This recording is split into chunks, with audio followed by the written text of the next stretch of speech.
Mon ami Serge a acheté un tableau. C'est une toile d'environ 1,60 m sur 1,20 m, peinte en blanc. Le fond est blanc et si on cligne des yeux, on peut apercevoir de fins lisérés blancs transversaux. Mon ami Serge est un ami depuis longtemps. C'est un garçon qui a bien réussi. Il est médecin dermatologue. Et il aime l'art. Lundi, je suis allé voir le tableau que Serge avait acquis samedi, mais qu'il convoitait depuis plusieurs mois. Un tableau blanc avec des lisérés blancs.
Cher 200 000. 200 000. Andington me le reprend à 22. Qui est-ce? Andington. Connais pas. Andington. La galerie. Andington. Ah, la galerie Andington te le reprend à 22. Non, pas la galerie. Lui. Andington. Lui-même. Pour lui. Et pourquoi c'est pas Andington qui l'a acheté? Parce que tous ces gens ont intérêt à vendre à des particuliers. Il faut que le marché circule. Ah oui. Alors,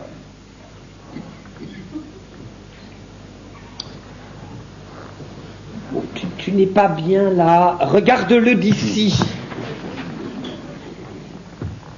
Tu aperçois les lignes?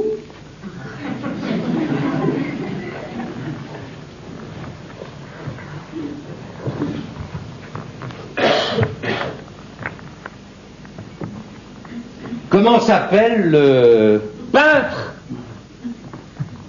Antrios. connu? Très, très. Serge, tu n'as pas acheté ce tableau 200 000 francs. Mais mon vieux, c'est le prix. C'est un Antrios. Tu n'as pas acheté ce tableau 200 000 francs. J'étais sûr que tu passerais à côté. Tu as acheté cette merde de 200 000 francs? Mon ami Marc, qui est un garçon intelligent, garçon que j'estime depuis longtemps, belle situation, ingénieur dans l'aéronautique, fait partie de ces intellectuels nouveaux qui, non contents d'être ennemis de la modernité, en tirent une vanité incompréhensible. Il y a depuis peu chez l'adepte du bon vieux temps une arrogance vraiment stupéfiante. Comment peux-tu dire cette merde? Un peu d'humour, Serge, ris. Ris, vieux. Non, c'est prodigieux que tu aies acheté ce tableau. Ben, que tu trouves cet achat prodigieux, tant mieux, que ça te fasse rire bon, mais je voudrais savoir ce que tu entends par cette merde. Tu te fous de moi? Pas du tout, cette merde par rapport à quoi? Quand on dit telle chose est une merde, c'est qu'on a un critère de valeur pour estimer cette chose. Mais à qui tu parles? À qui tu parles en ce moment? Ouh. Tu ne t'intéresses pas à la peinture contemporaine. Tu ne t'y es jamais intéressé, tu n'as aucune connaissance dans ce domaine. Alors, comment peux-tu affirmer que tel objet, obéissant à des lois que tu ignores, est une merde? Mais c'est une merde. Excuse-moi. Oh.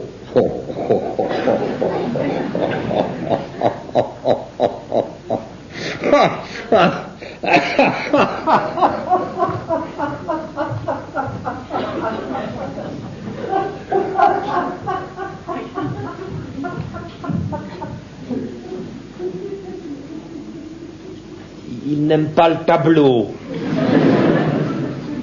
Bon.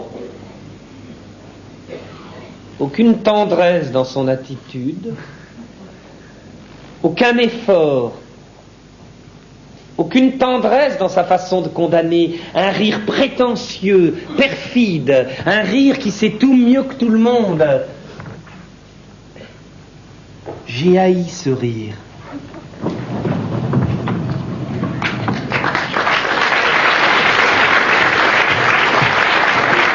Que Serge ait acheté ce tableau me dépasse, m'inquiète et provoque en moi une angoisse indéfinie. En sortant de chez lui, j'ai dû sucer 3 granules de gelsénium 9CH que Paula m'a conseillé.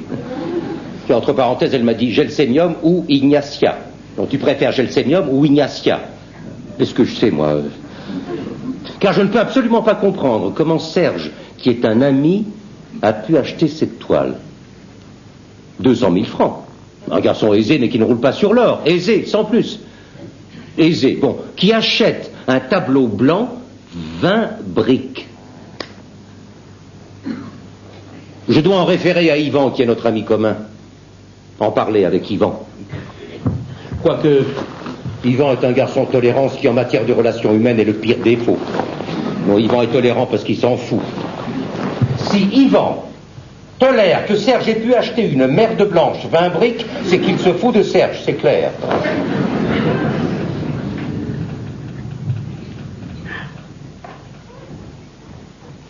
Je m'appelle Yvan.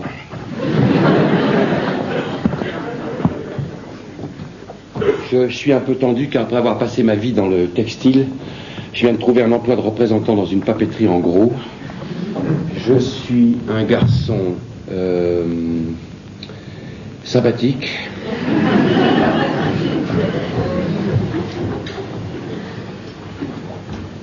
Ma vie professionnelle a toujours été un échec et je vais me marier dans 15 jours avec une gentille fille brillante et de bonne famille.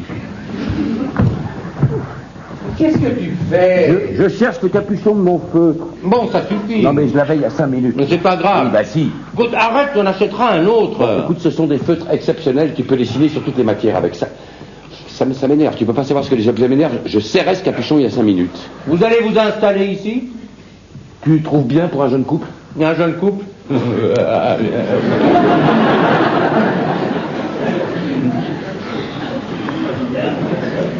Évite ce rire devant Catherine. La papeterie? Bien, j'apprends. Hein, bien. Tu as maigri? Oui, un peu, oui, ça m'emmerde de ne pas avoir retrouvé ce capuchon, il va sécher maintenant. Assieds-toi. Écoute, si tu continues à chercher ce capuchon, je m'en vais. Bon, ok, je m'arrête. Tu veux boire quelque chose? Un Perrier, si tu as. Bon.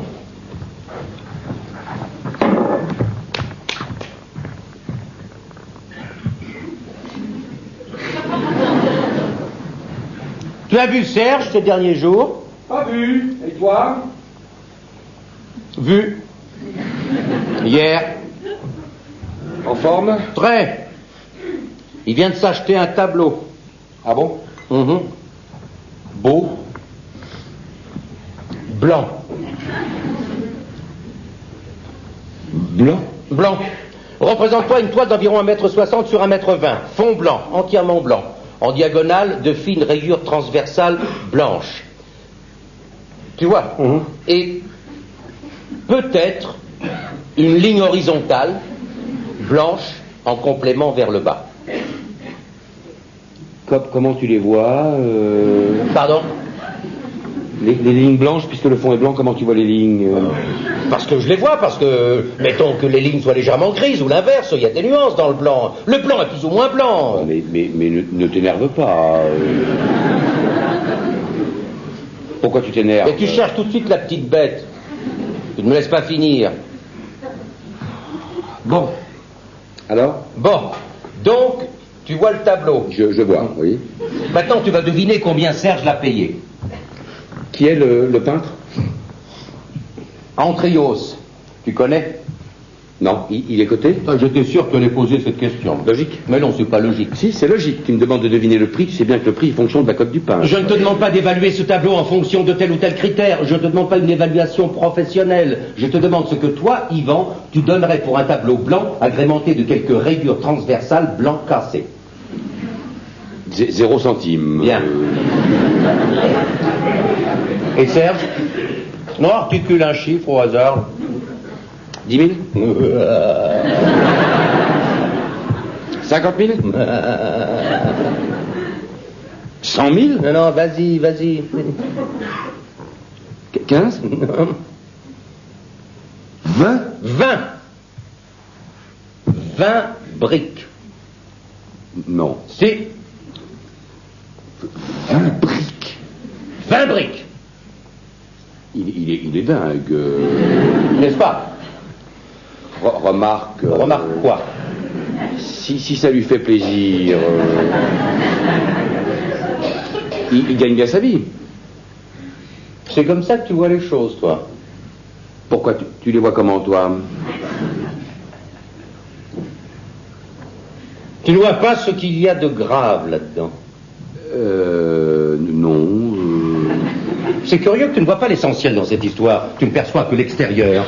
Tu ne vois pas ce qui est grave. Qu'est-ce qui est grave? Tu ne vois pas ce que ça traduit. Tu veux encore des noix de cajou? Tu ne vois pas que subitement, de la façon la plus grotesque qui soit, Serge se prend pour un collectionneur. Oui, désormais, notre ami Serge fait partie du Gotha des grands amateurs d'art. Non, mais non. Bien sûr que non, à ce prix-là, on fait partie de rien. Mais lui, il le croit. Ah oui? Et ça ne te gêne pas? Si ça lui fait plaisir... Mais qu'est-ce que ça veut dire, si ça lui fait plaisir? Qu'est-ce que c'est que cette philosophie du si ça lui fait plaisir? Non, mais dès l'instant qu'il n'y a pas de préjudice pour autrui... Mais il y a préjudice pour autrui. Moi, je suis perturbé, mon vieux. Je suis perturbé. Je suis même blessé, si, de voir Serge que j'aime se laisser plumer par snobisme et ne plus avoir un gramme de discernement. Mais tu as l'air de le découvrir, il a toujours hanté les galeries de manière ridicule. Il a toujours été un rat d'exposition. Bon, il a toujours été un rat, mais un rat avec qui on pouvait rire. Car vois-tu, au fond, ce qui me blesse réellement, c'est qu'on ne peut plus rire avec lui. Bah, monsieur. Bah non. Tu as essayé? Bah bien sûr, j'ai ri de bon cœur, que voulais-tu que je fasse? Il n'a pas desserré les dents. 20 briques, c'est un peu cher pour rire, remarque. Oui. Oh, oui.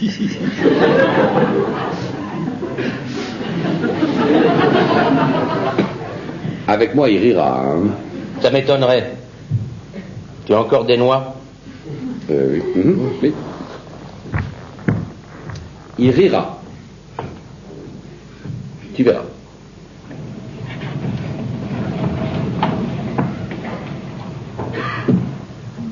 Et avec les beaux-parents, bon rapport? Excellent. Il se dit c'est un garçon qui a été d'emploi précaire en emploi précaire. Maintenant, il va tâtonner dans le velin. Voilà.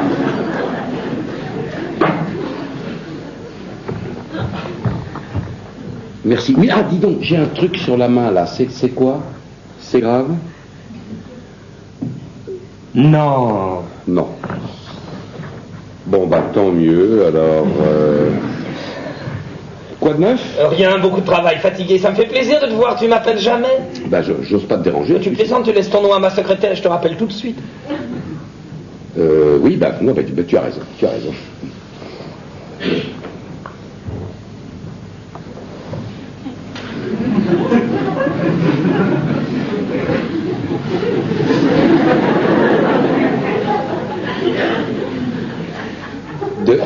plus en plus monacal chez toi. Hein. Oui, oui. Tu as vu Marc récemment? Pas récemment, non.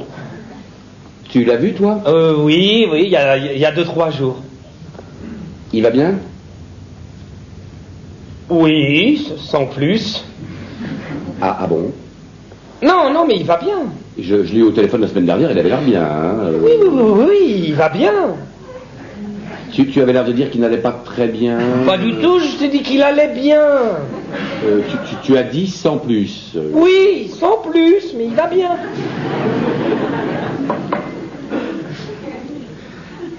Alors, tu es sorti un peu, tu as vu des choses... Rien, je n'ai plus les moyens de sortir. Ah bon? Je suis ruiné. Ah bon? Tu veux voir quelque chose de rare? Tu veux? Et comment? Montre...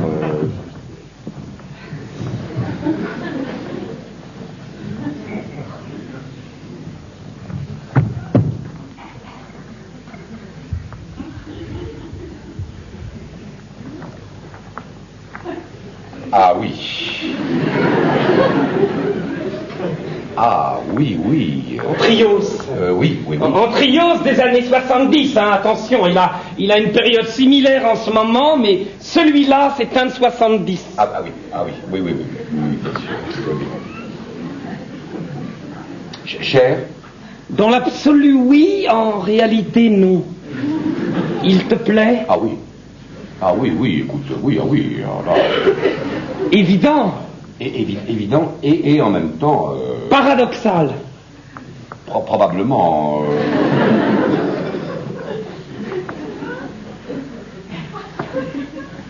Combien? 200 000. Eh oui. Eh oui. Dingue, non? Dingue. 20 briques. Tu sais que Marc a vu ce tableau? Ah bon? Atterré. Ah bon? Il m'a dit que c'était une merde. Terme complètement inapproprié. Mais complètement. On peut pas dire que c'est une merde. Non. On peut dire je ne vois pas, je ne saisis pas, mais on peut pas dire c'est une merde.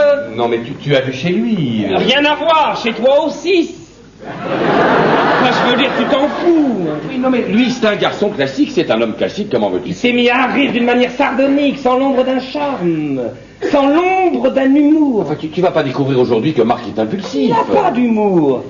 Avec toi, je ris, avec lui, je suis glacé. Il est un peu sombre en ce moment, c'est vrai. Je ne lui reproche pas de ne pas être sensible à cette peinture. Il n'a pas l'éducation pour, il y a tout un apprentissage qu'il n'a pas fait parce qu'il n'a jamais voulu le faire, ou parce qu'il n'a pas de penchant particulier, peu importe. Ce que je lui reproche, c'est son ton, sa suffisance, son absence de tact.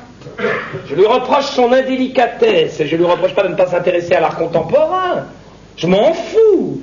Je l'aime au-delà. Mais lui aussi. Non. J'ai senti chez lui l'autre jour une sorte de condescendance, de raillerie aigre. Non, mais non. Mais si, il ne faut pas toujours essayer d'aplanir les choses. Cesse de vouloir être le grand réconciliateur du genre humain. Admets que Marx nécrose. Parce que Marx nécrose.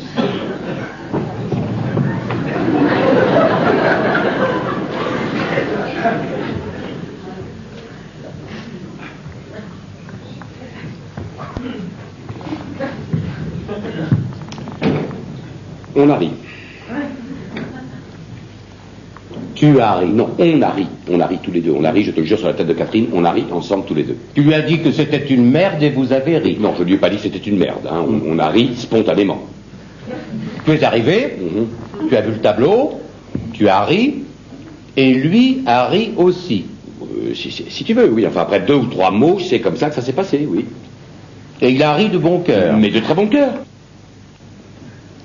Eh bien, tu vois, je me suis trompé, tant mieux. Hein. Non, tu me rassures, vraiment. Et je vais même te dire mieux. C'est Serge qui arrive le premier. Ah, c'est Serge qui a ri le premier. Ah oui? Alors, il a ri, et toi, tu as ri après. Oui.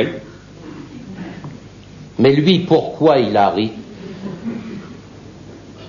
Eh ben, il a ri parce qu'il a senti que j'allais rire.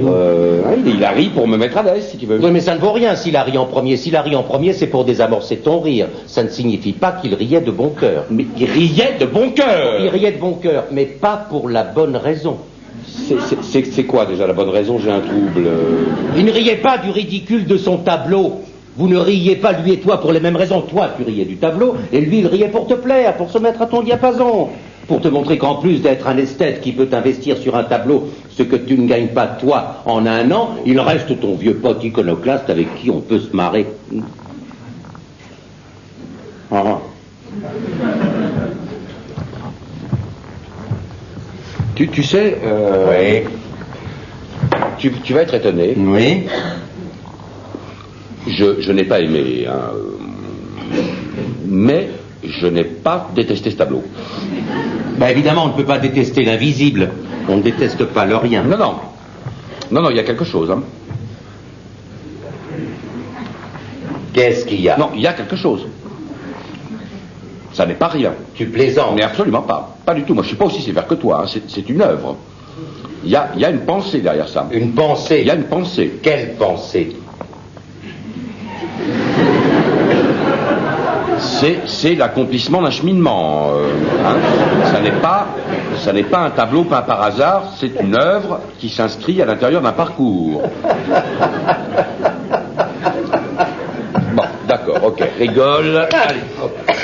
Tu répètes toutes les conneries de Serge. Chez lui, c'est navrant, mais chez toi, c'est un comique. Tu sais, Marc, tu devrais te méfier de ta suffisance, tu deviens aigri et antipathique. Eh ben, tant mieux, tu vois, plus je vais, plus je souhaite déplaire. C'est ça, bravo. Une pensée. Voilà, on peut pas parler avec toi, alors. Hein? Une pensée derrière ça. Non, ce que tu vois est une merde, mais rassure-toi, il y a une pensée derrière.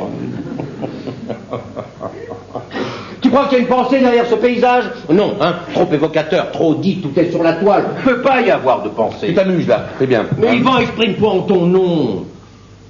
Et dis-moi les choses comme tu les ressens, toi. Je ressens une vibration. Tu ressens une vibration? Oui, je ressens une vibration, oui. Tu nies que je puisse apprécier en mon nom ce tableau? Ben évidemment. Mais pourquoi? Mais parce que je te connais, parce que, outre tes égarements d'indulgence, tu es un garçon sain. Ben ça, on peut pas en dire autant de concernant, hein? Yvan, regarde-moi dans les yeux. Mais je te regarde. Tu es ému par le tableau de Serge? Non. Réponds-moi. Réponds-moi. Demain, tu épouses Catherine et tu reçois en cadeau de mariage ce tableau. Tu es content?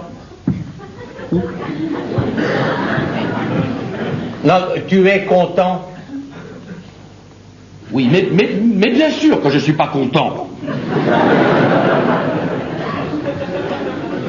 Je suis pas content.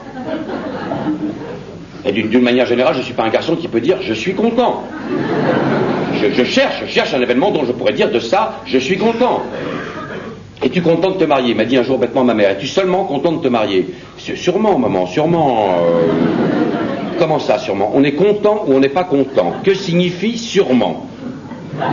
J'aurais dû prendre Ignacia, manifestement. Pourquoi faut-il que je sois tellement catégorique? Qu'est-ce que ça peut me faire, au fond, que Serge se laisse berner par l'art contemporain? Si, c'est grave. Mais j'aurais pu le lui dire autrement, trouver un ton plus conciliant. Si je ne supporte pas physiquement que mon meilleur ami achète un tableau blanc, je dois au contraire éviter de l'agresser, je dois lui parler gentiment. Mais dorénavant, je vais lui dire gentiment les choses. Pour moi, il n'est pas blanc. Quand je dis pour moi, je veux dire objectivement. Objectivement, il n'est pas blanc. Il a un fond blanc, avec toute une peinture dans les gris, il y a même du rouge. On peut dire qu'il est très pâle. Il serait blanc, il me plairait pas. Marc le voit blanc, c'est sa limite. Marc le voit blanc parce que il s'est enferré dans l'idée qu'il était blanc. Yvan, non. Yvan voit qu'il n'est pas blanc. Marc peut penser ce qu'il veut, je l'emmerde. Tu es prêt à rire? Dis. Yvan a aimé l'antriose. Où est-il? Yvan, L'antriose. tu veux le revoir? Montre-le. Je savais que tu y viendrais.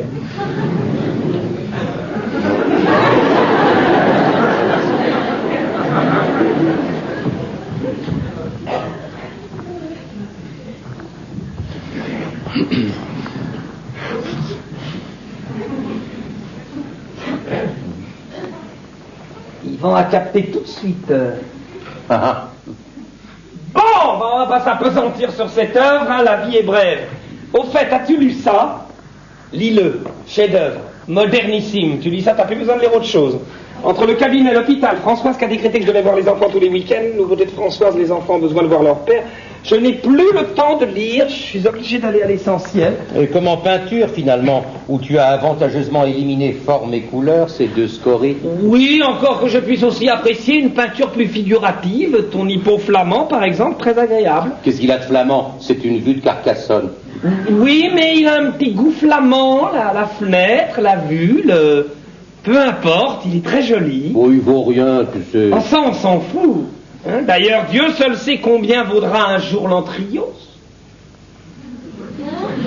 Tu sais, j'ai réfléchi et j'ai changé de point de vue. L'autre jour, en conduisant dans Paris, je pensais à toi et je me suis dit, est-ce qu'il n'y a pas au fond une véritable poésie dans l'acte de Serge? Est-ce que s'être livré à cet achat incohérent n'est pas un acte hautement poétique? Comme tu es doux aujourd'hui. Je te reconnais pas, tu as pris un petit ton suave, subalterne, qui ne te va pas du tout d'ailleurs. Non, je t'assure, je fais amende honorable. Amende honorable, pourquoi? Je suis trop épidermique, trop nerveux, je vois les choses au premier degré. Je manque de sagesse, si tu veux. Lycénèque. Eh bien, tu vois, là, par exemple, tu me dis Lycénèque, et ça pourrait m'exaspérer. Je serais capable d'être exaspéré par le fait que toi, dans la conversation, tu me dises Lycénèque. Mais c'est absurde. Non, c'est pas absurde. Ah bon? Non, parce que tu crois déceler. Non, je n'ai pas dit que j'étais exaspéré. Tu as dit que tu pourrais. Oui, que je pourrais. Oui, que tu pourrais être exaspéré. Et je le comprends parce que dans le Lycénèque, eh bien, tu crois déceler une suffisance de ma part. Tu dis que tu manques de sagesse. Hein? Et moi, je te réponds Lycénèque. C'est odieux. N'est-ce pas? Ceci dit, c'est vrai que tu manques de sagesse, car je n'ai pas dit Lycénèque, mais Lycénèque. Oh, c'est juste. En fait, tu manques d'humour, tout bêtement. Sûrement, oui.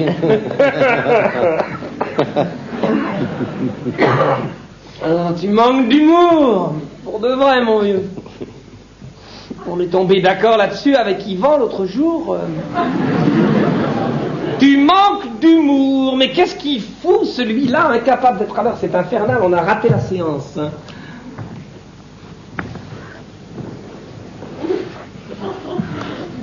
Yvan trouve que je manque d'humour. Yvan dit comme moi que ces derniers temps, tu manques un peu d'humour. Et la dernière fois que vous vous êtes vus, Yvan t'a dit qu'il aimait beaucoup ton tableau et que je manquais d'humour.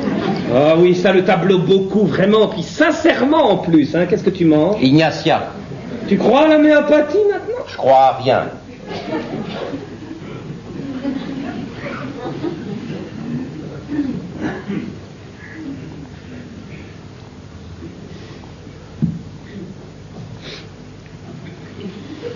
Tu trouves pas qu'Yvan a beaucoup maigri? Elle aussi. Ça les ronge, ce mariage. Hein. Oui. Paula, ça va? Ça va.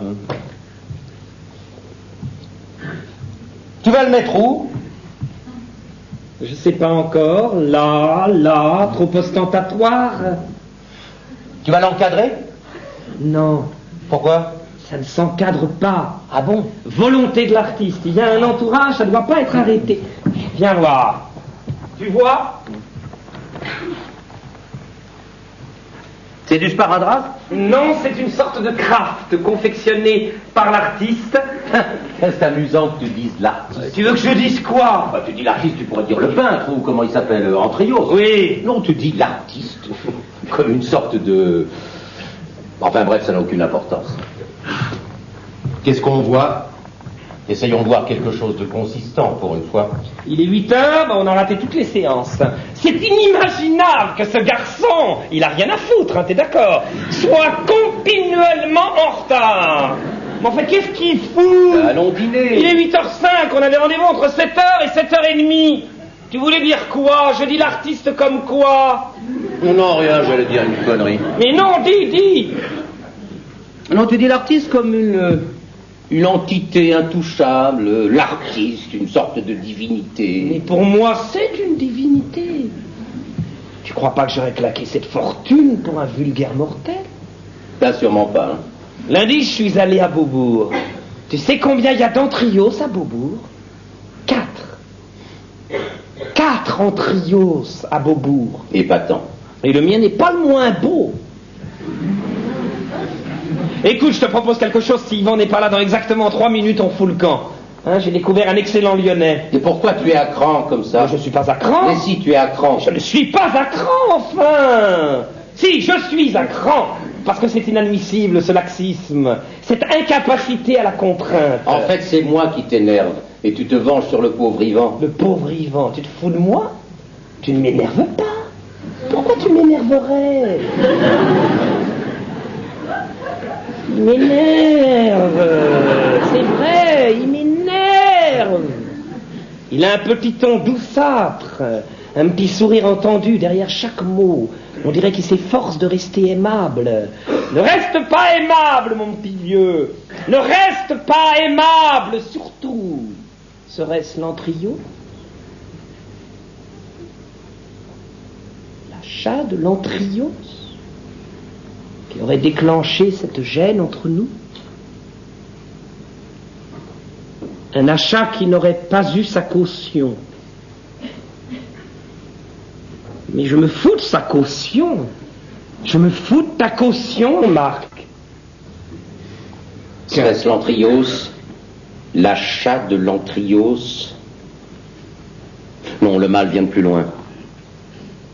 Il vient très précisément de ce jour où tu as prononcé, sans humour, parlant d'un objet d'art, le mot déconstruction. Ce n'est pas tellement le terme de déconstruction qui m'a bouleversé que la gravité avec laquelle tu l'as proféré. Tu as dit sérieusement, sans distance, sans un soupçon d'ironie, le mot déconstruction. Toi, mon ami.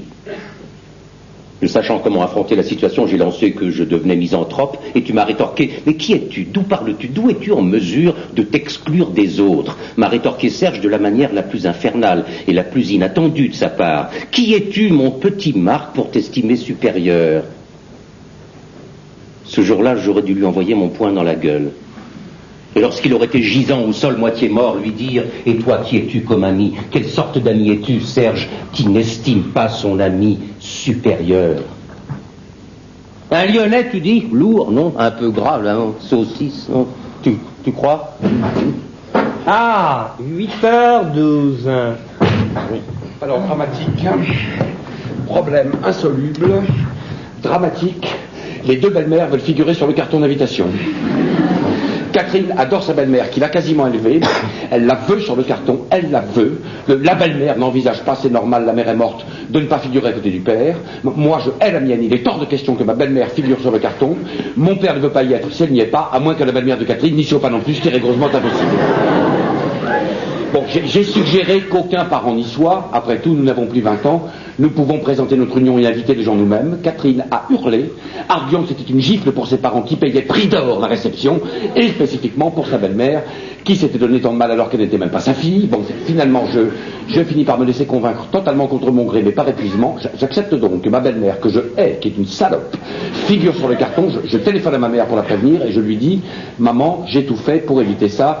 Nous ne pouvons pas faire autrement, Yvonne doit figurer sur le carton. » Elle me dit « Si Yvonne figure sur le carton, je ne veux pas y être. » Je dis, maman, je t'en supplie, n'envenime pas les choses. Elle me dit, comment oses-tu me proposer que mon nom flotte solitaire sur le papier comme celui d'une femme abandonnée en dessous de celui d'Yvonne, solidement amarré au patronyme de ton père. Bon, maman, des amis m'attendent, je vais raccrocher, nous parlerons demain matin de tout ça à tête reposée. Elle me dit, pourquoi je suis toujours la dernière roue du carrosse. Mais non, maman, mais non, tu n'es pas la dernière roue du carrosse. Mais bien sûr que si. Bien sûr que si. Quand tu me dis n'envenime pas les choses, ça veut dire que les choses sont déjà là, que tout s'arrange sans moi, que tout se trame derrière mon dos, et la brave Huguette doit dire amen à tout. Et j'ajoute, me dit-elle, le clou pour un événement dont je n'ai pas encore saisi l'urgence. Bon, maman, des amis m'attendent, je vais raccrocher, mais naturellement, tu as toujours mieux à faire, tout est plus important que moi, au revoir, elle raccroche. Catherine, qui était à côté de moi, mais qui n'avait rien entendu, me dit, qu'est-ce qu'elle a dit? Elle ne veut pas être sur le carton avec Yvonne, c'est normal. Non, je parle pas de ça, qu'est-ce qu'elle a dit sur le mariage? Rien, tu mens. Mais non, Cathy, je te jure, elle ne va pas être sur le carton avec Yvonne. Mais rappelle-la, dis-lui que quand on marie son fils, on met son amour-propre de côté. Bon, écoute, tu pourrais dire la même chose à ta belle-mère, mais ça n'a rien à voir. C'est moi qui tiens absolument à sa présence. Moi, pas elle, la pauvre. La délicatesse même, mais si elle savait les problèmes que ça engendre, elle me supplie de ne pas être sur le carton. Rappelle ta mère. Je la rappelle en surtension, Catherine à l'écouteur. Maman, Yvon, me dit ma mère, tu as jusqu'à présent mené ta barque de la manière la plus chaotique qui soit, et subitement, parce que tu entreprends de développer une activité conjugale, je me trouve dans l'obligation de passer l'après-midi une soirée avec ton père, un homme que je n'ai pas vu depuis 17 ans, et à qui je ne comptais pas exposer mes bajoux et mon embonpoint, et avec Yvonne, qui, je te le signale en passant, a trouvé le moyen, je l'ai su par Félix Perolari, de se mettre au bridge. Ma mère aussi joue au bridge. Tout ça, je ne peux pas l'éviter, Yvan. Mais le carton, l'objet par excellence que tout le monde va recevoir et étudier, j'entends, m'y pavaner, seul. À l'écouteur, Catherine secoue la tête avec un rictus de dégoût. Je dis, maman, mais pourquoi es-tu si égoïste? Je ne suis pas égoïste, Yvan. Je ne suis pas égoïste. Tu ne vas pas t'y mettre toi aussi et me dire comme Madame Romero ce matin que j'ai un cœur de pierre, hein. Que dans la famille nous avons tous une pierre à la place du cœur. Dixit Madame Romero ce matin, parce que j'ai refusé, elle est devenue complètement folle, de la passer à 60 francs de l'heure non déclarée, qui trouve le moyen de me dire à moi ce matin que nous avons tous une pierre à la place du cœur dans la famille. Quand on vient de mettre un pacemaker à ce pauvre André, à qui tu n'as même pas trouvé le moyen d'envoyer un petit mot. Oui, naturellement, tout t'amuse. Ça n'est pas moi qui suis égoïste, Yvan. Tu as encore beaucoup de choses à apprendre de la vie. Allez, va, mon petit, va. File rejoindre tes chers amis. Allez, va.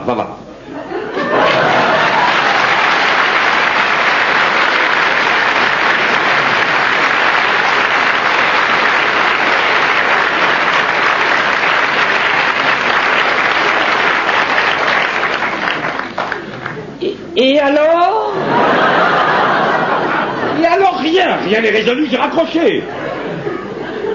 Mini-drame avec Catherine, écourté parce que j'étais en retard. Pourquoi tu te laisses emmerder par toutes ces bonnes femmes? Oui, mais pourquoi je me laisse emmerder? Je n'en sais rien, elles sont folles. Tu as maigri. Oui, mais pas naturellement, j'ai perdu 4 kilos uniquement par angoisse. Ni Sénèque.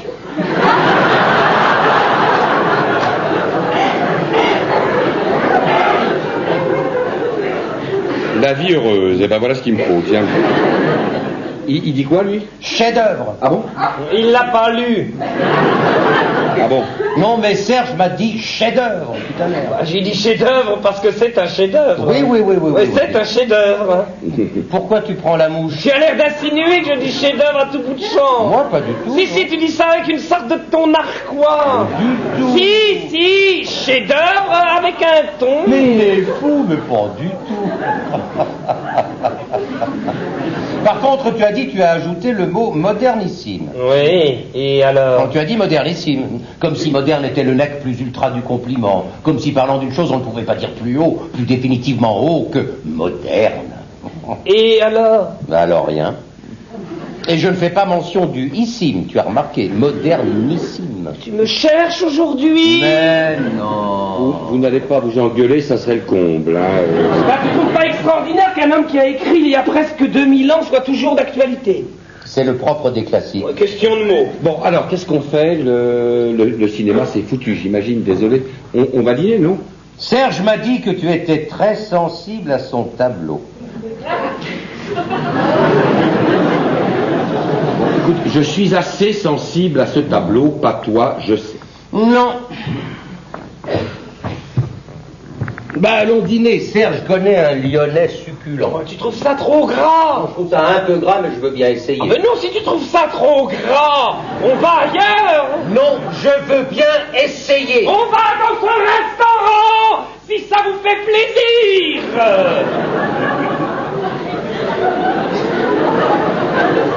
Sinon, on n'y va pas.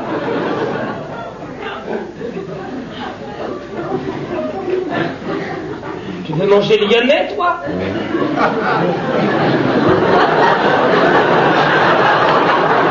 Moi, je fais ce que vous voulez, moi. Lui, il fait ce qu'on veut, il fait toujours ce qu'on veut, lui. Qu'est-ce que vous avez là? Vous êtes bizarre, hein? Il a raison, tu pourrais un jour avoir une opinion à toi. Bon, alors écoutez les amis, si vous avez décidé de me prendre comme tête de turc, moi je me tire, hein, j'ai assez enduré aujourd'hui. Un peu d'humour, Yvan.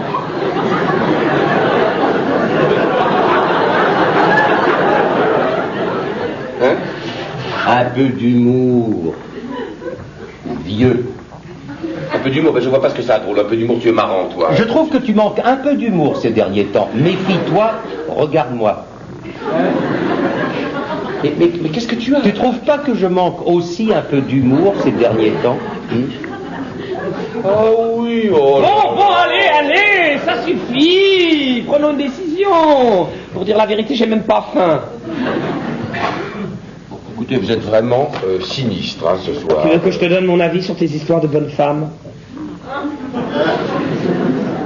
Donne. Ben, la plus hystérique de toutes à mes yeux est Catherine, hein, et de loin. C'est évident. Alors si tu te laisses emmerder par elle dès maintenant, tu te prépares un avenir effroyable. Mais qu'est-ce que je peux faire? Annule. Annuler le mariage. Ah oui, bah il a raison. Mais je peux pas, vous êtes salé. Pourquoi? Mais je peux pas, voyons. Tout est organisé. Je suis dans la papeterie depuis un mois. Quel rapport? La papeterie appartient à son oncle qui n'avait absolument pas besoin d'engager qui que ce soit. Et encore moins un type qui n'a travaillé que dans le tissu. Bah tu feras ce que tu veux, moi je saurais donner mon avis. Bon, excuse-moi Serge, sans vouloir te blesser, tu n'es pas précisément l'homme dont j'écouterai les conseils matrimoniaux. On peut pas dire que ta vie soit une grande réussite dans ce domaine. Hein? Justement. Je ne peux pas résilier ce mariage. Hein? Je sais que Catherine est hystérique, mais elle a des qualités.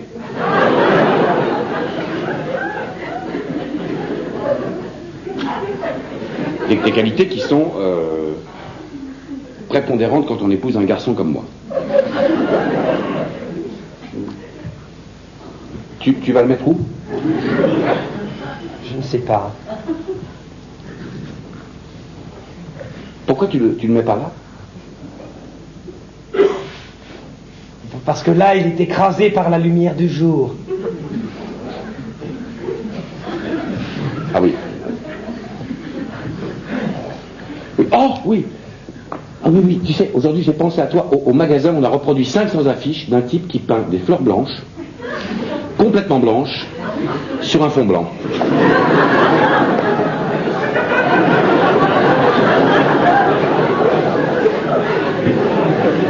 L'entrillance n'est pas blanc. Non, bien sûr. Non, mais c'est pour dire... Tu trouves que ce tableau n'est pas blanc, Yvan? Pas tout à fait, non. Ah bon? Et tu vois quoi comme couleur?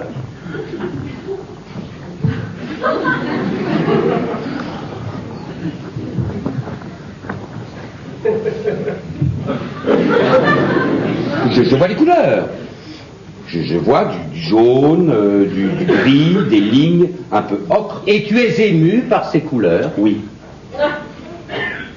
Oui, je suis ému par ces couleurs, oui. Yvan, tu n'as pas de consistance. Tu es un être hybride et flasque.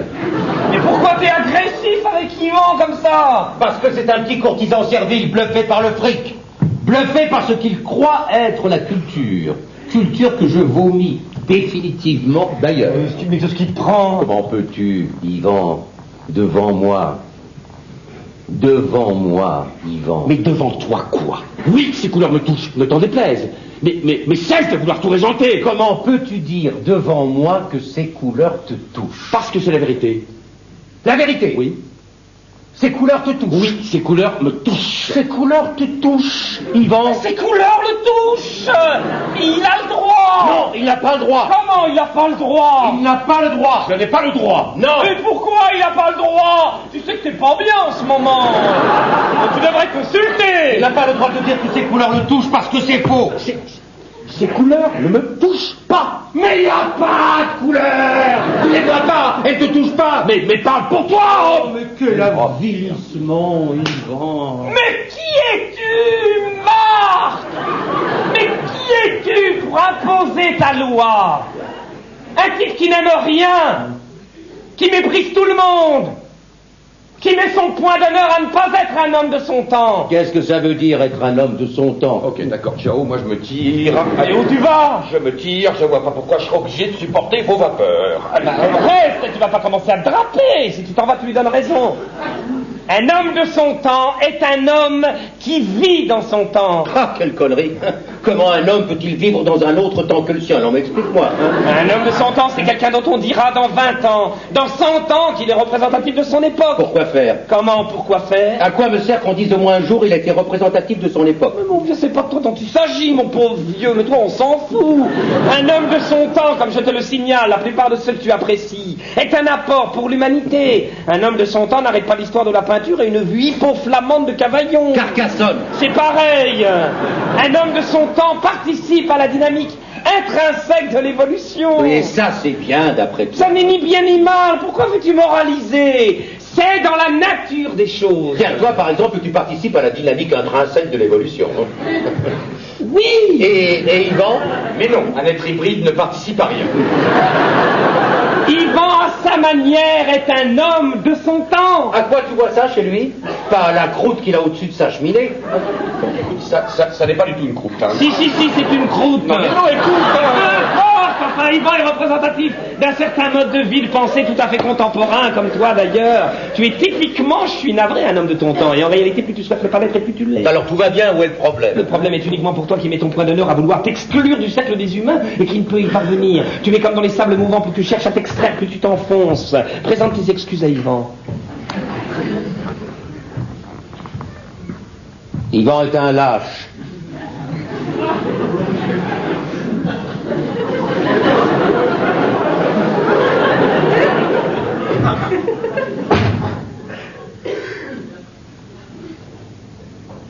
Bravo.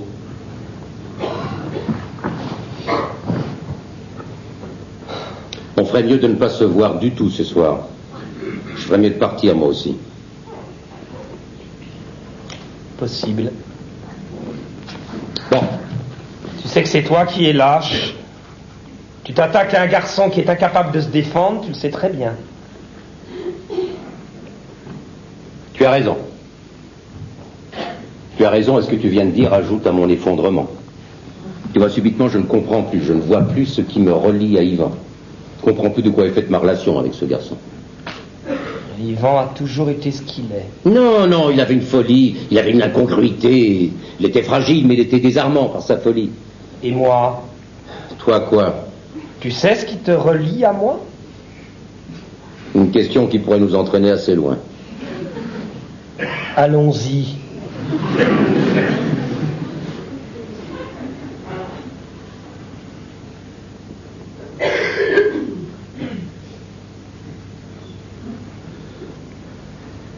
Ça m'ennuie d'avoir fait de la peine à Yvan.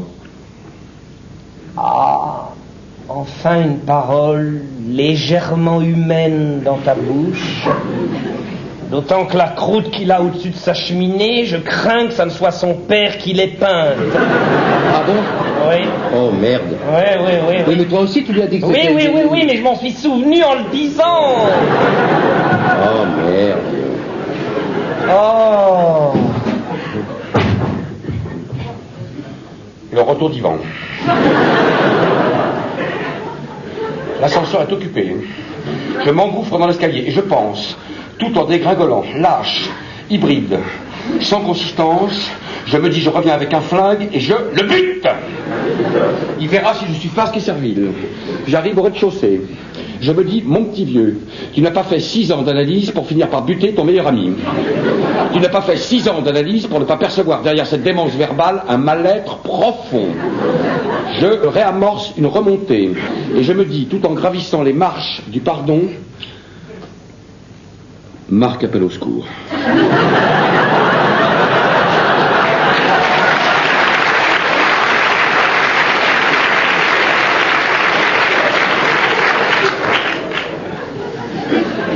Je dois le secourir, tu sais, j'en pâtir moi-même. D'ailleurs, l'autre jour, j'ai parlé de vous à Finkelzone. Tu parles de nous à Finkelzone? Je parle de tout à Finkelzone. Et pourquoi tu parles de nous? Je t'interdis de parler de moi à ce connard. Tu ne m'interdis rien. Pourquoi tu parles de nous? Je sens que vos relations sont un peu tendues, je voulais que Finkelzone m'éclaire. Et qu'est-ce qu'il dit, ce con? Il a dit quelque chose d'amusant. Ils donnent leur avis, ces gens? Non, il ne donne pas leur avis, mais là, il a donné son avis. Il a même fait un geste. Lui qui ne fait jamais de geste. Il a toujours froid. Je lui dis bouger. Bon, alors, qu'est-ce qu'il dit? Mais on s'en fout de ce qu'il dit. Non, mais qu'est-ce qu'il a dit? En quoi ça nous intéresse? Je veux savoir ce que ce con a dit, merde!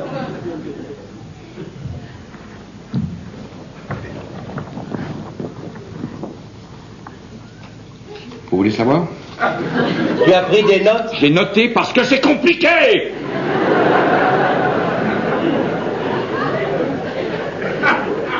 Je vous dis, si je suis moi parce que je suis moi, et si tu es toi parce que tu es toi, alors je suis moi et tu es toi. En revanche, si je suis moi parce que tu es toi, et si tu es toi parce que je suis moi, alors je ne suis pas moi et tu n'es pas toi.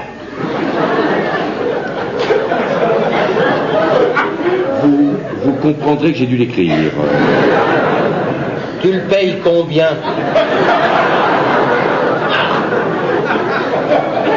400 francs la séance 2 fois par semaine. Joli. Et en liquide, j'ai appris un truc. Tu peux pas payer par chèque. Freud a dit, il faut que tu sentes les billets qui foutent le camp.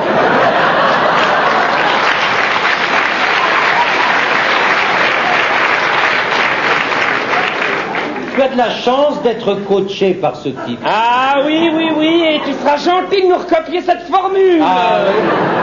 Ça nous sera sûrement utile. Vous avez tort, hein. Vous avez tort, c'est très profond. En tout cas, si c'est grâce à lui que tu es revenu tendre ton autre joue, tu peux le remercier. Il a fait de toi une lope, mais tu es content, c'est l'essentiel.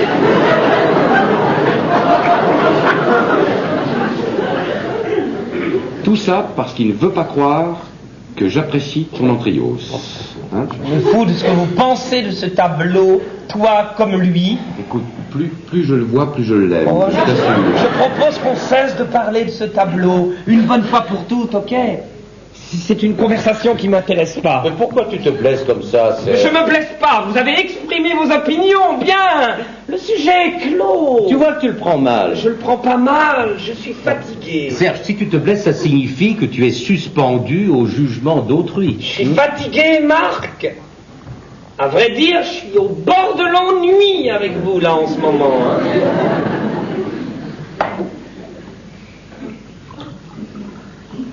Allons dîner. Hein? Allez-y tous les deux, pourquoi vous n'y allez pas tous les deux? Mais non, écoute, pour une fois qu'on est tous les trois. Ça ne réussit pas, apparemment.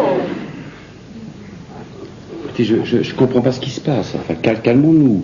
Nous n'avons aucune raison de nous engueuler, et encore moins pour un tableau.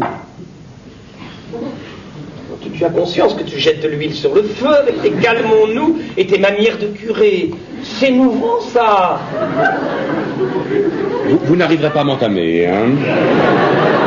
Je suis rentré dans la suite logique des choses, mariage, enfant, mort, papeterie.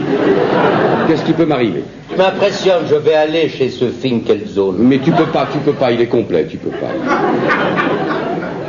Qu'est-ce que tu manges? Gelsemium.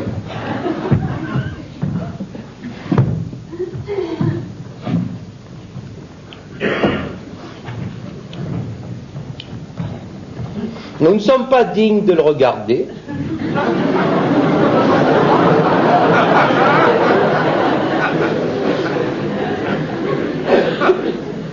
Exact. Ou bien tu as peur qu'en ma présence tu finisses par l'observer avec mes yeux. Non, tu sais ce que dit Paul Valéry? Je vais apporter de l'eau à ton moulin. Je me fous de ce que dit Paul Valéry. Tu n'aimes pas non plus Paul Valéry. Ne me cite pas Paul Valéry. Mais tu aimais Paul Valéry. Je me fous de ce que dit Paul Et Valéry. c'est toi qui me l'as fait découvrir. C'est toi-même qui m'as fait découvrir Paul Valéry. Ne me cite pas Paul Valéry. Je me fous de ce que dit Paul Valéry. Mais de quoi tu ne te fous pas? Que tu aies acheté ce tableau. Que tu aies dépensé 20 briques pour cette merde. Tu vas pas recommencer, Marc. Eh bien, moi, je vais te dire ce dont je ne me fous pas, puisqu'on en est aux confidences. Je ne me fous pas de la manière dont tu as suggéré par ton rire et tes insinuations que moi-même je trouvais cette œuvre grotesque. Tu as nié que je pouvais avec sincérité y être attaché. Tu as voulu créer une complicité odieuse entre nous, et pour reprendre ta formule, Marc, c'est ça qui me relie moi à toi ces derniers temps, ce permanent soupçon que tu manifestes. C'est vrai que je ne peux pas imaginer que tu aimes sincèrement ce tableau. Mais pourquoi? Parce que j'aime Serge et que je suis incapable d'aimer Serge achetant ce tableau. Pourquoi tu dis achetant? Pourquoi tu ne dis pas aimant? Je ne peux pas dire aimant. Je ne peux pas croire aimant. Alors, achetant, pourquoi si je n'aime pas? C'est toute la question. Regarde, comme il me répond avec suffisance, hein. Je joue au con, puis lui, il me répond avec la tranquille bouffissure du sous-entendu. Et tu n'as pas imaginé une seconde, au cas même improbable où je puisse aimer vraiment, que ça me blesse d'entendre ton avis catégorique, tranchant, complice dans le dégoût. Non.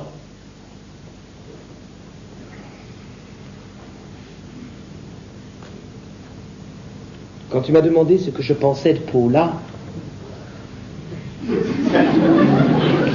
une fille qui m'a soutenu à moi pendant tout un dîner qu'on pouvait guérir la maladie des lairs dans l'os à l'homéopathie, je ne t'ai pas dit que je la trouvais laide, rugueuse, sans charme, j'aurais pu.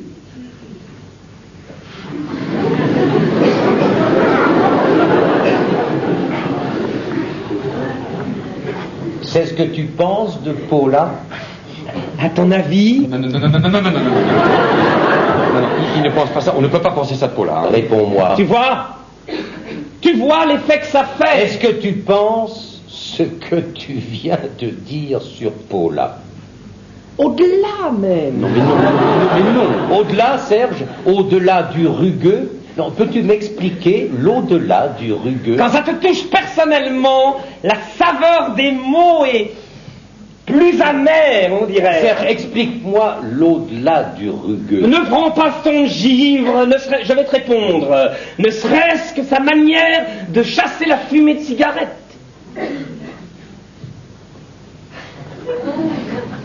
Sa manière de chasser la fumée de cigarette. Oui, sa manière de chasser la fumée de cigarette. Un geste qui te paraît à toi insignifiant, un geste anodin, penses-tu? Pas du tout. Sa manière de chasser la fumée de cigarette est exactement au cœur de sa rugosité. Tu me parles de Paula, une femme qui partage ma vie, en ces termes insoutenables parce que tu désapprouves sa façon de chasser la fumée de cigarette. Oui, sa façon de chasser la fumée la condamne, hein, sans phrase. Hein. Non, explique-moi, Serge, avant que je ne perde tout contrôle de moi-même.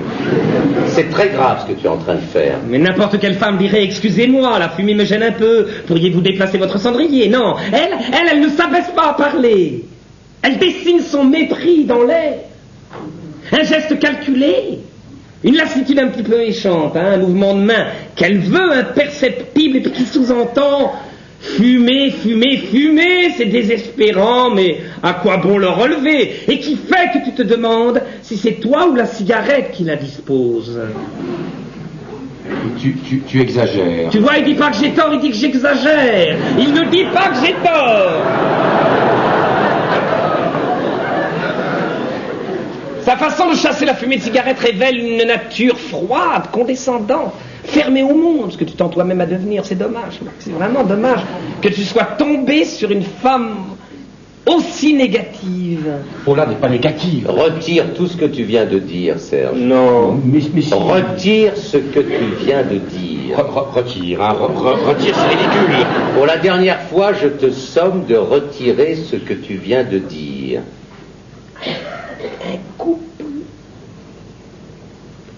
aberrant à mes yeux. Un couple de fossiles.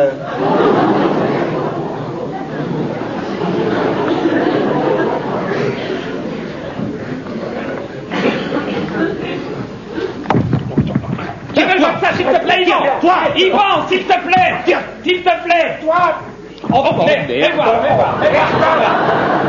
fais voir. Mais c'est rien, mais tu n'as rien, attends. Mais vous êtes complètement anormaux, hein. Vous êtes anormaux.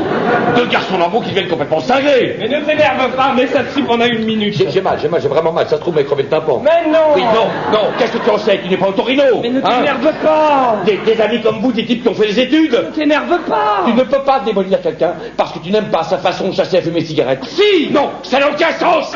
Qu'est-ce que tu sais du sens de quoi que ce soit? Mais c'est ça, mais vas-y, mais agresse-moi encore, vas-y, ça se trouve, j'ai une hémorragie interne, allez, vas-y. Hein, j'ai vu une souris passer. C'est un rat. Un rat? Mais oui, il passe de temps en temps. Tu as un rat? Ne retire pas la compresse, laisse la compresse. Mais qu'est-ce que vous avez? Qu'est-ce qui s'est passé entre vous? Il s'est passé quelque chose pour que vous soyez devenus dément à ce point? J'ai acheté une œuvre qui ne convient pas à Marc. C'est ça, mais tu continues, vous êtes dans une spirale tous les deux, vous ne pouvez plus vous arrêter. On dirait moi avec Yvonne, la relation la plus pathologique qui soit. Qui est-ce? Ma belle-mère! Ça faisait longtemps que tu nous en avais pas parlé. J'ai mal, j'ai vraiment mal, je suis sûr que vous m'avez crevé le tympan. Pourquoi tu m'as pas dit tout de suite ce que tu pensais de Paula?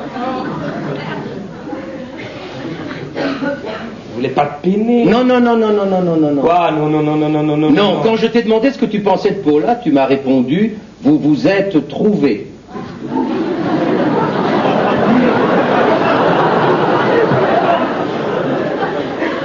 Oui. Et c'était positif dans ta bouche. Sans doute. Si, à cette époque, si. Bon, qu'est-ce que tu veux prouver? Aujourd'hui, le jugement que tu portes sur Paula, en réalité sur moi, penche du mauvais côté.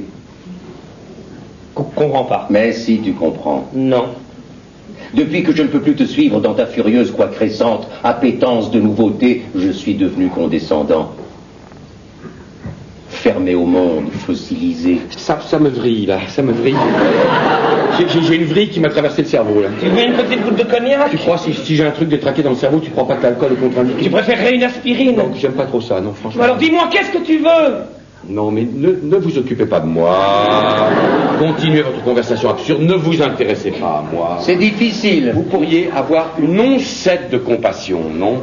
Moi, je supporte que tu fréquentes Paula. Je t'en veux pas d'être avec Paula. Tu n'as aucune raison de m'en vouloir. Parce que toi, t'as des raisons de m'en vouloir. Tiens, tu vois, j'allais dire d'être avec l'Antrios.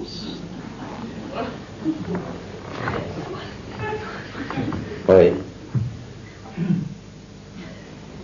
Quelque chose m'échappe.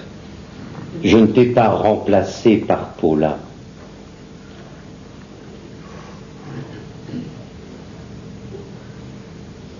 Parce que moi, je t'ai remplacé par l'Antrios. Oui. Je t'ai remplacé par l'Antrios. Oui, par l'Antrios et compagnie. Tu comprends ce qu'il dit? Je m'en fous, vous êtes cinglés. De mon temps, tu n'aurais jamais acheté cette toile. Qu'est-ce que ça signifie de ton temps? Du temps où tu me distinguais des autres, où tu mesurais les choses à mon aune. Et un temps de cette nature entre nous? Que c'est cruel et petit de ta part. Non, je t'assure, je suis éberlué. Toi, si Yvan n'était pas l'être spongieux qu'il est devenu, il me soutiendrait. Continue, ça glisse.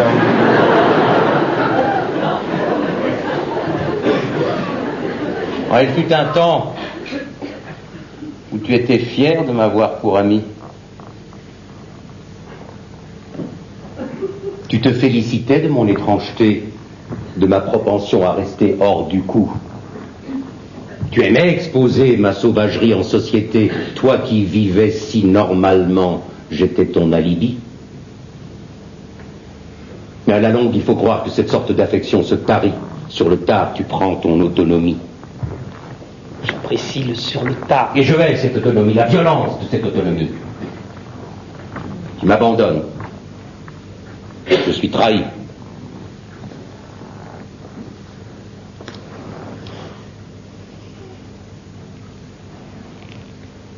Tu es un traître pour moi.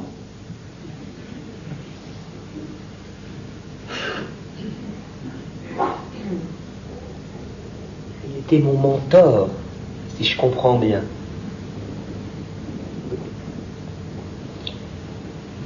Et si moi je t'aimais en qualité de mentor, alors toi, de quelle nature était ton sentiment?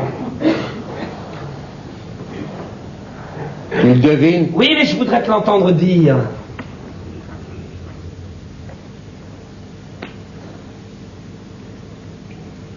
J'aimais ton regard, j'étais flatté. Je t'ai toujours su gré de me considérer comme à part, et j'ai même cru que cette à part était de l'ordre du supérieur, jusqu'à ce qu'un jour tu me dises le contraire. C'est consternant. C'est la vérité. Oh, quel échec! Oui, quel échec.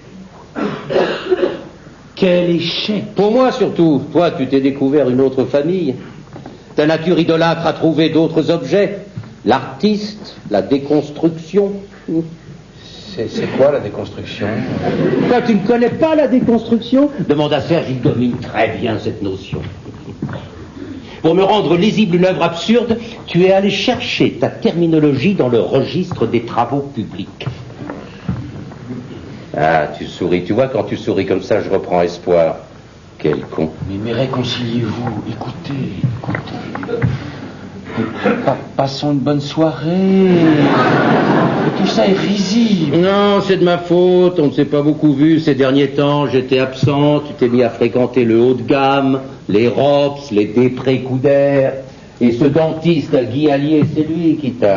Non, pas du tout, c'est pas du tout son univers. Lui n'aime que l'art conceptuel. Non, enfin, c'est pareil. Bah non, ça n'est pas pareil. Tiens, tu vois encore une preuve que je t'ai laissé dériver, on ne se comprend même plus dans la conversation courante. J'ignorais totalement, vraiment, c'est une découverte, j'ignorais à quel point j'étais sous ta houlette, à quel point j'étais en ta possession. Pas en ma possession, non. On ne devrait jamais laisser ses amis sans surveillance. Faut toujours surveiller ses amis, sinon ils vous échappent.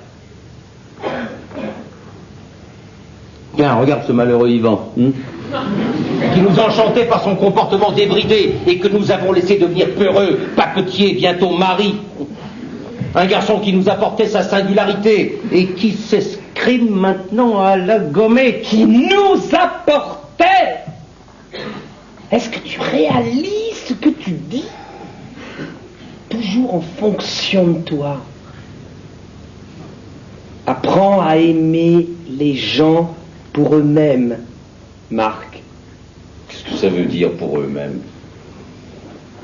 Pour ce qu'ils sont. Mais qu'est-ce qu'ils sont? Qu'est-ce qu'ils sont en dehors de l'espoir que je place en eux? Je cherche désespérément un ami qui me préexiste. Tu vois, jusqu'ici, je n'ai pas eu de chance, j'ai dû vous façonner. Eh bien, tu vois, ça ne marche pas. Un jour ou l'autre, la créature va dîner chez les Després-Coudert et pour entériner son nouveau standing, achète un tableau blanc.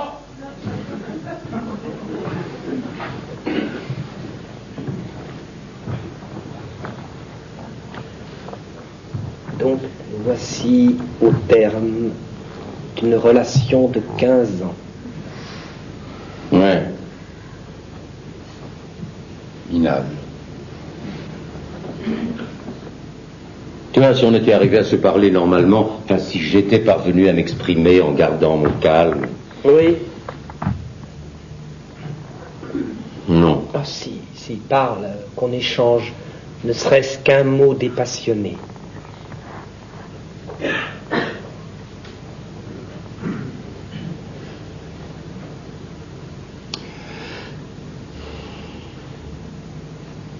Je ne crois pas aux valeurs qui régissent l'art d'aujourd'hui, la loi du nouveau, la loi de la surprise. La surprise est une chose morte.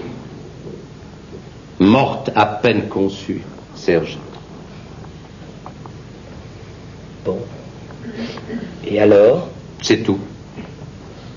J'ai aussi été pour toi de l'ordre de la surprise.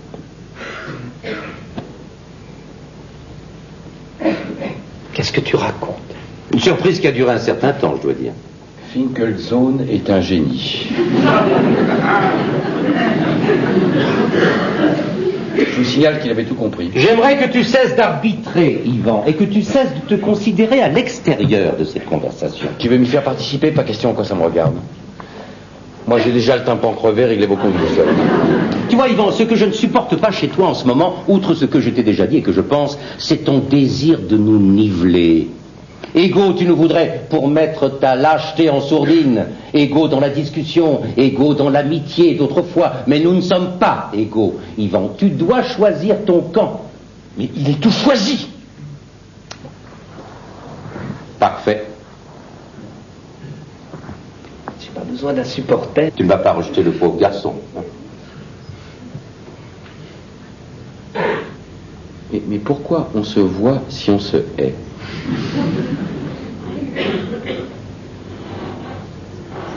Parce qu'on se hait, c'est clair, non? Enfin, moi je ne vous hais pas, mais vous haïssez, vous me haïssez, alors pourquoi on se voit? Moi je m'apprêtais à passer une soirée de détente après une semaine de soucis absurdes, retrouver mes deux meilleurs amis, aller au cinéma, rire, dédramatiser. Tu as remarqué que tu ne parles que de toi. Mais vous parlez de qui, vous parlez de qui? Tout le monde parle de soi. Oh, tu nous fous la soirée en l'air.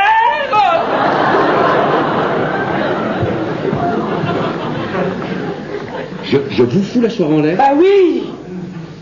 Je vous fous la soirée en l'air, moi, je vous fous la soirée en l'air, moi. Oui, ne t'excite pas. C'est moi qui fous la soirée en l'air? Tu vas répéter combien de fois? Non, attendez, répondez-moi. C'est moi qui fous la soirée en l'air? Tu arrives avec 3 quarts d'heure de retard. Tu ne t'excuses pas. Tu nous saoules de tes pépins domestiques. Et ta présence vole. Ta présence de spectateur veule et neutre nous entraîne, marquez-moi, mais dans les pires excès. Parce que sur ce point, je suis entièrement d'accord avec lui. Tu crées les conditions du conflit. Et cette mièvre et subalterne voix de la raison que tu essaies de nous faire entendre depuis ton arrivée est intenable. Vous savez que je peux pleurer, là, hein? Je peux me mettre à pleurer, là, hein? Bah, pleure.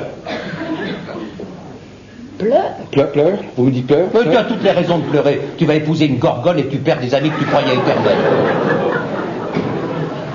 Parce que ça y est, tout est fini? Et tu l'as dit toi-même, à quoi bon se voir si on se hait? Non, mais mon mariage, vous êtes témoin, vous vous souvenez? Tu peux encore changer. Non, mais bien sûr que non, je vous ai inscrit. Tu peux en choisir d'autres au dernier moment. Non, mais on n'a pas le droit. Mais si. Mais non! Ne t'affole pas, on viendra. Tu devrais annuler ce mariage. Ça c'est vrai.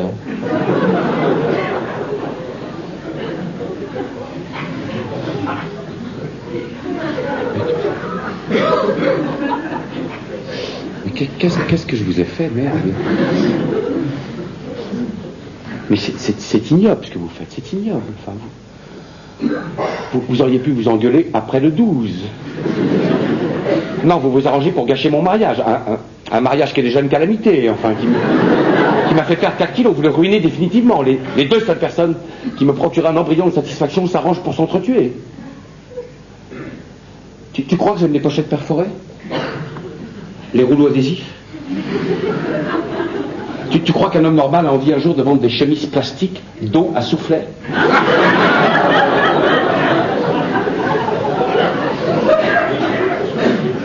Qu'est-ce que tu veux que je fasse, hein? Qu'est-ce que tu veux que je fasse? J'ai fait le con jusqu'à 40 ans. Alors naturellement, je t'amusais, hein? J'amusais beaucoup mes amis avec mes conneries, mais qui est seul le soir comme un rat? Qui rentre dans sa tanière tout seul le soir comme un rat? Le bouffon, ça la crevé, qui allume tout ce qui parle, qui trouve qui sur le répondeur? Qui? Sa mère?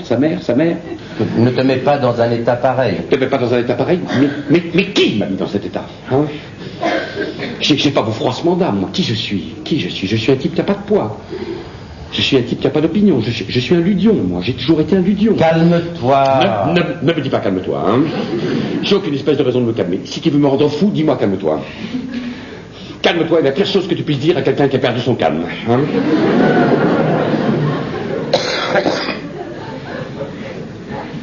Je suis pas comme vous. Je suis pas comme vous. Je veux pas avoir d'autorité. Je veux pas être une référence. Je veux pas exister par moi-même. Je veux être votre ami Yvan le Farfadet.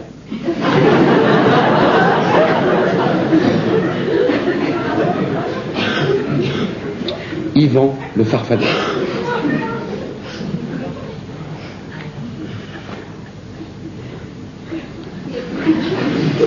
Si on pouvait ne pas tomber dans le pathétique.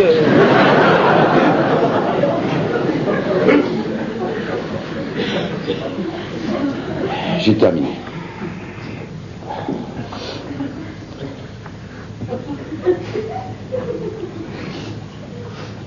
T'aurais pas quelque chose à grignoter, n'importe quoi, juste pour pas tomber évanoui? J'ai des olives.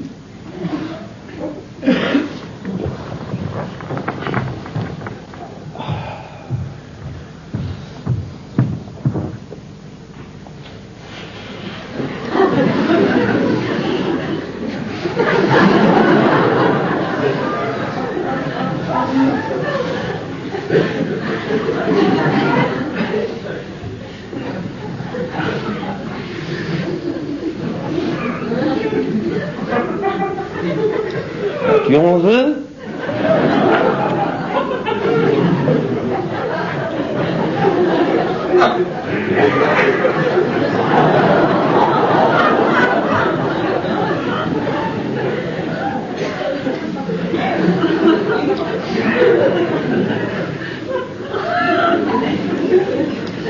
T'as pas une assiette pour mettre les...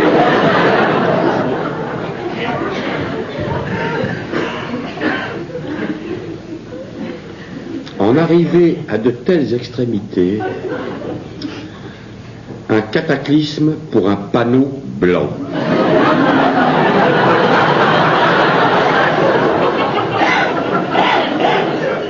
Il n'est pas blanc.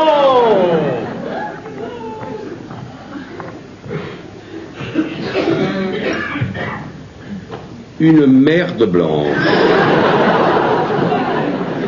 Car c'est une merde blanche. Mais reconnais-le, mon vieux.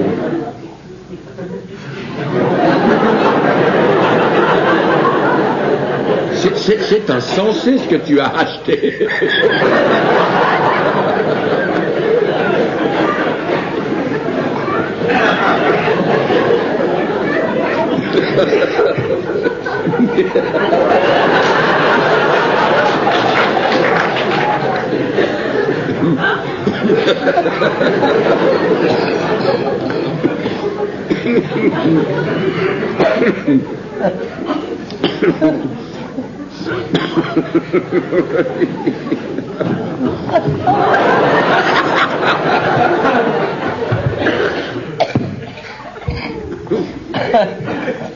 Rassure-toi, tes fameux feutres.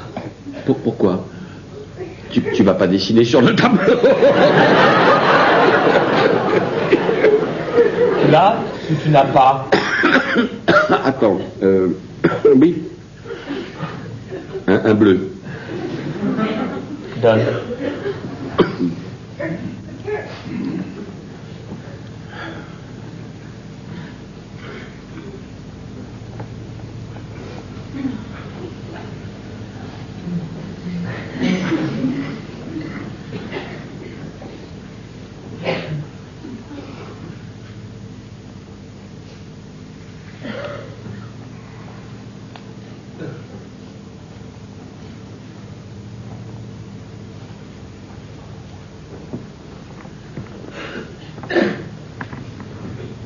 Vas-y.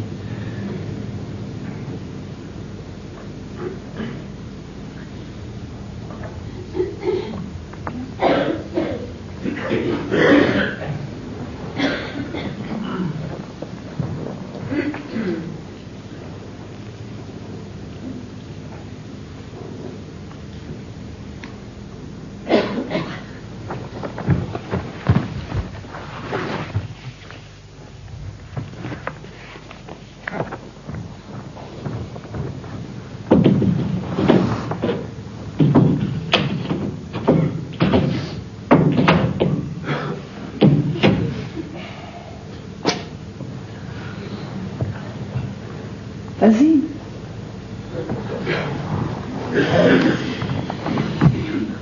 Tu vas pas le faire, hein.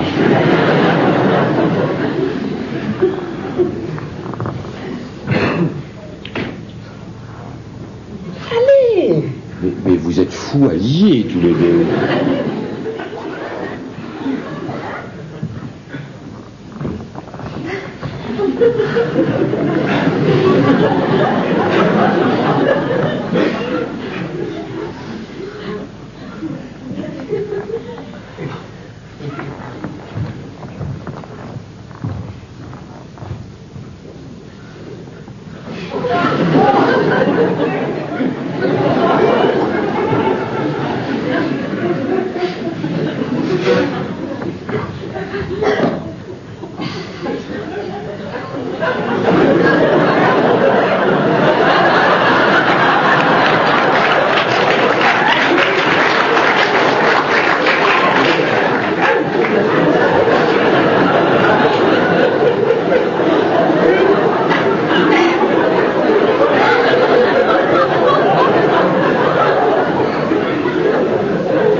J'ai faim, on va dîner.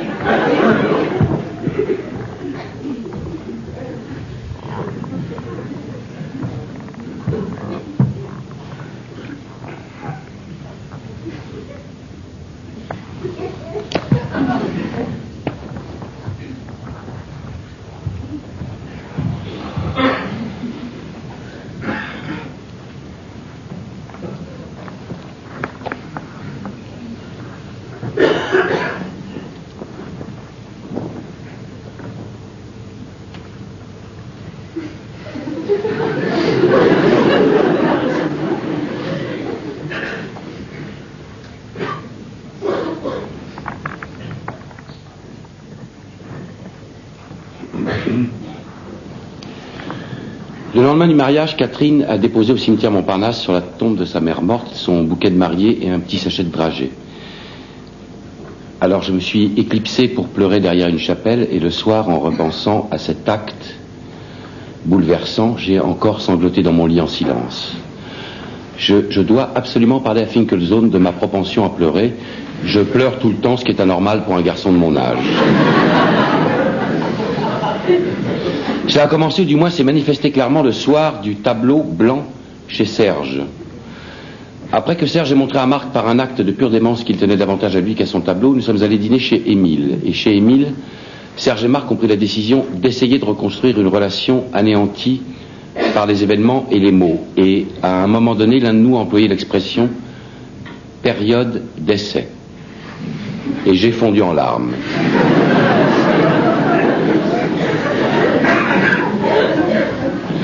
L'expression période d'essai appliquée à notre amitié a provoqué en moi un séisme incontrôlé et absurde. En fait,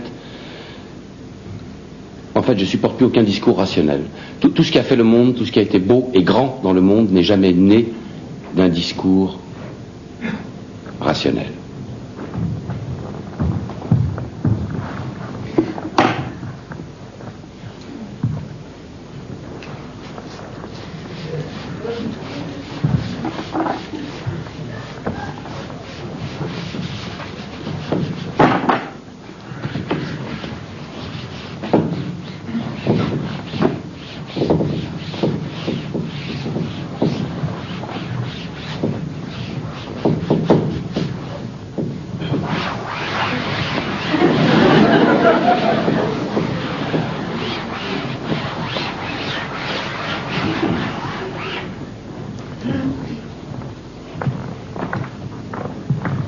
Lorsque nous sommes parvenus, Marc et moi, à l'aide d'un savon suisse à base de fiel de bœuf, prescrit par Paula, à effacer le skieur, j'ai contemplé l'anthriose et je me suis tourné vers Marc.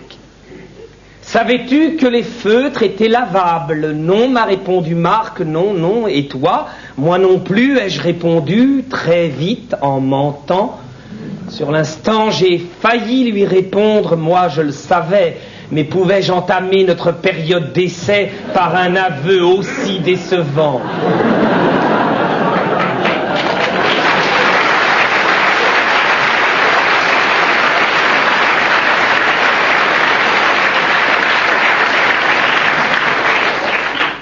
D'un autre côté, débuter par une tricherie.